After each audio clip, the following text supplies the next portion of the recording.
Governor Glenn Youngkin's administration has finalized new policies on the treatment of transgender students. Elizabeth Holmes joins us now in the studio explaining how the community is reacting to the policies. Elizabeth. Reba, these guidelines have been controversial since the Youngkin administration announced them last year. It draws support from some, saying this new statewide guidance gives parents more of a say about what happens to their students in the classroom. But other advocacy groups and health professionals say these kinds of changes could be harmful. So what do these guidelines even do? They require parents to make a special request for their child to use a different name other than the one that they were assigned with at birth and use different pronouns. It also requires students to use certain facilities like bathrooms or locker rooms that align with their sex assigned at birth unless a parent requests a change, and that change is protected under federal law.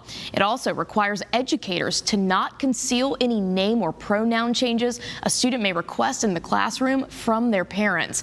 And parents can now also deny their student from receiving any kind of school-supported counseling services that pertain to gender. Now, we heard from the Family Foundation, who has supported the Youngkin administration's move. Its president of government relations, Todd Gathke, said in a statement, quote, "We are pleased that Governor Youngkin has worked to fulfill his campaign pledge to affirm the right of parents to raise their children without government interference." But LGBTQ advocates and healthcare workers say the policies can interfere with a child's health, since they could essentially out a student to their family who may not be supportive.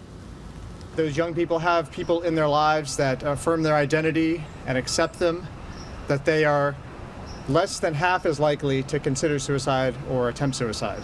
And so we know that we can treat this challenge that they face by having communities around them that support them. These model policies do not support that, and they will hurt these young people. Now, it will now be up to school boards across the Commonwealth to adopt these policies, and it's important to remember that these are just guidelines. Rob? All right, Elizabeth Holmes reporting live for us.